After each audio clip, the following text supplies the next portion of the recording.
It's the name of a famous method.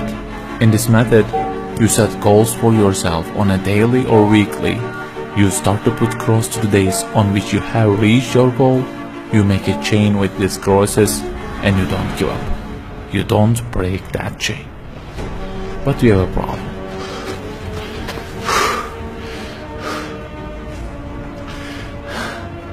Personal development specialists say that we should have goals. You know, they say like, don't sleep more than 6 hours, learn a language, finish a book every week, don't stop, always run, don't give up on your dream, don't break the chain. Okay, I don't object to them. I also have a table and put crosses on it every day and go after many goals, no problem. But you know what? They don't talk about the most important part of it.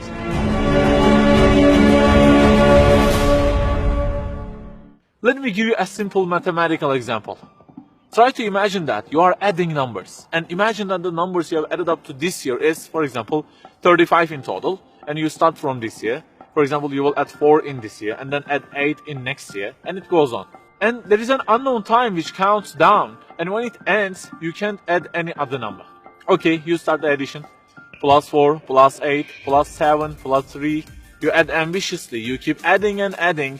Plus 6, plus 5, and okay, they say time is over.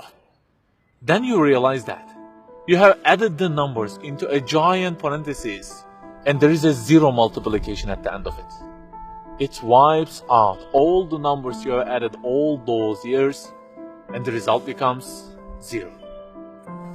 Of course, you are disappointed. All your efforts have been wiped out by the 0. A regret arises inside of you. You say, I wish I had seen the whole picture at the beginning and realized that 0 and changed it with 1 before I started the addition. I think you got the point. Okay, guys, you may have goals for this year and afterwards. Learning a language, finishing a book every week, increasing your monthly income to $15,000, not sleeping more than 6 hours, etc. But for what? For what do we set goals exactly? Why don't we break the chain? If it is just for a more comfortable or a more respectable life, remember that all this will already be 0 with death. The death will wipe out all of them. The person who knows English will be equal with the one who doesn't know. The one who earns more will be equal with the one who earns less. The one who can reach his goals will be equal with the one who can't. So, if at the end of it, the death will 0 everything, so what is the meaning of adding more numbers with an ambition? It just increases the degree of the disappointment that you will feel. So the logical thing is seeing the whole picture at the beginning. In this life journey, which will end in an unknown time, my first job must be to prevent death from being 0. Well, can I really prevent death from being 0? I mean, since everything will leave my hands and will be lost, is there any other way that would transform them into something eternal? I mean, isn't there any kind of stamp for eternity that would impress all of the things that I possess and say, look, there is a seal on them and you can't wipe them out, okay? They will remain forever. The only one to say such a thing is the owner of the everything. And he says, Kullu şeyin halikun. Everything, the languages you learn, the money you earn, the books you read, everything will be perished, illa wajhah, except their way towards Him. So the creator of our life says, if your intention is towards Allah, if the thing you do is for His acceptance, it won't disappear, it will be transformed into eternity in paradise. So learning a language, finishing a book every week, being rich, everything, if they are towards Him and for His sake, eternity stamp being pressed on them. For example, in this year, I will study English for 10 minutes daily. For what? Because serving Islam in the field of English is so important, and I want to gain acceptance of my Lord with it. That 0 has turned into 1.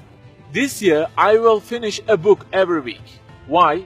Because this is the way of being a more sophisticated person and serving Islam better, and Allah who is eternal will be pleased with it. Good news, that 0 has turned into 1 because now His acceptance is your intention. I aim increasing the income of my company to $150,000. For what? Because I will spend that money on spreading the message of the Quran to the whole world and the publications that would please Him. you have exterminated the zero because now your goal is towards him. We add and add like this through our lives and they don't end with death. People who seek Allah's sake in their actions kill their death. Death cannot zero their additions. If the thing we do is for his acceptance, it is not mortal. You may say, I don't really love him that much and maybe I don't really believe in him that much either. So how can I do everything for his sake? I don't even know who he is. My brother or sister, that's the problem. You don't even know who he is. And actually it is our first job in this life. Recognizing him, that's the first step. The more you recognize him, the more you love him. And the more you love him, the more you seek his sake in your actions. So learn about him. Who made you? What does he want? Why does he give you such a billion things in each day? Read, find out. Turning the zero into one is a lifelong process. Start at the point that you are missing and try to fix it. Like the specialists say, don't break the chain, but keep the chain to gain his acceptance. Run, but run to be eternal. An unknown time counts down, and before starting to add the numbers, the first thing you have to do is to remove that zero. Otherwise, everything you added will be wiped out.